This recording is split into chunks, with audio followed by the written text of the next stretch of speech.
about Ted Benna before we jump into the crux of the interview here. So, Ted Benna is commonly referred to as the father of the 401k because he created and gained IRS approval for the first 401k savings plan. He has received many citations for his accomplishments, including the 2001 National Jefferson Award recipient for greatest public service by a private citizen, the 2001 Player of the Year selected by Defined Contribution News, one of 8 individuals selected by Money Magazine for its special 20th anniversary issue Hall of Fame. He was also selected by Business Insurance as one of the 4 people of the century.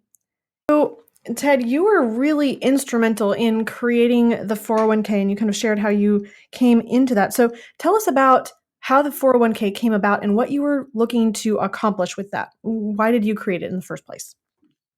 Okay, well, the details are actually on the site. Is it okay to mention that? Oh, yes.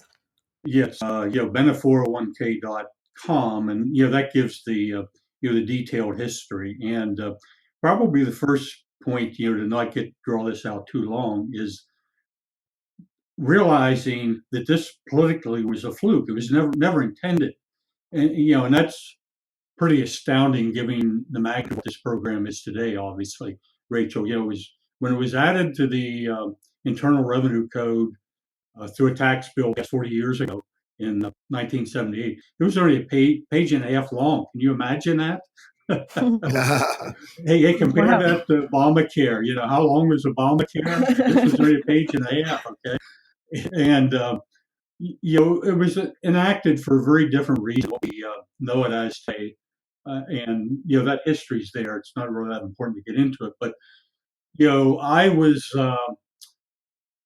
engaged with an assignment, with a client, and that's when generally I've had creative things happen, guys. It's when I have to come up with an answer. When I've had a client who had been told, "Well, you can't Mhm. do this."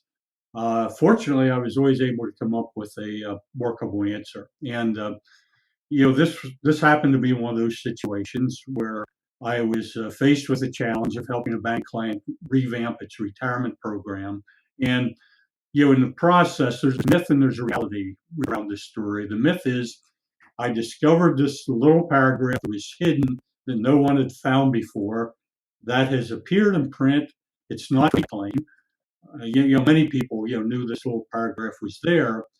What I did was I interpreted it in a different way than what was intended. And what I brought to the table was adding the employer matching contribution.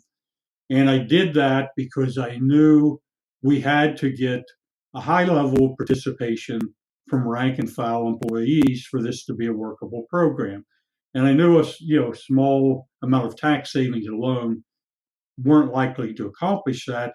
So I married together the idea of some tax break and additional money from your employer if you do that.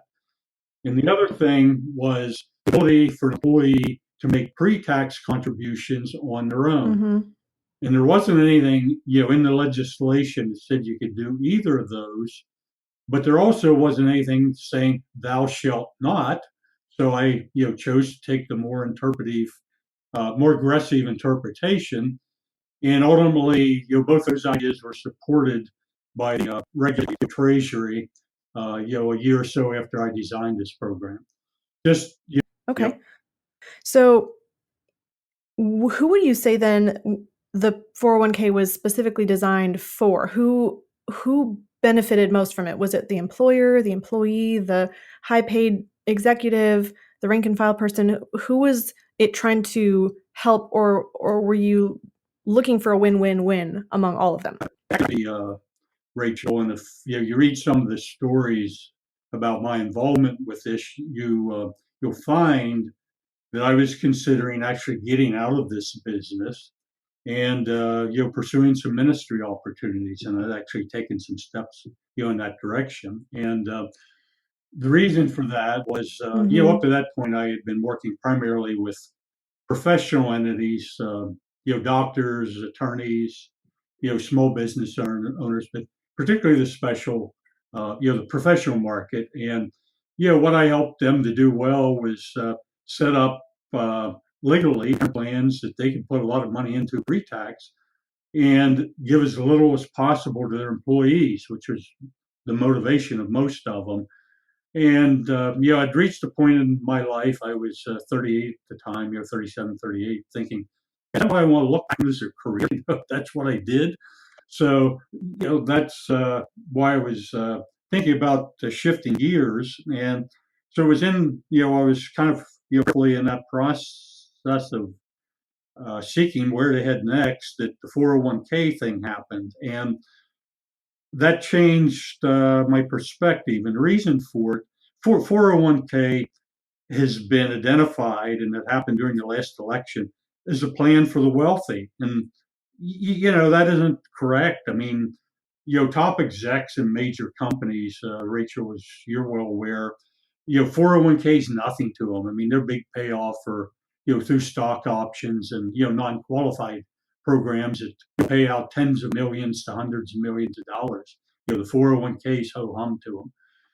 They're not good. They don't work well for the bottom end. We're lower paid. So it's really mid-America. It's those Mm. earning 25, 30 to 150,000 that 401k works well for. And, that's a group that I can relate to.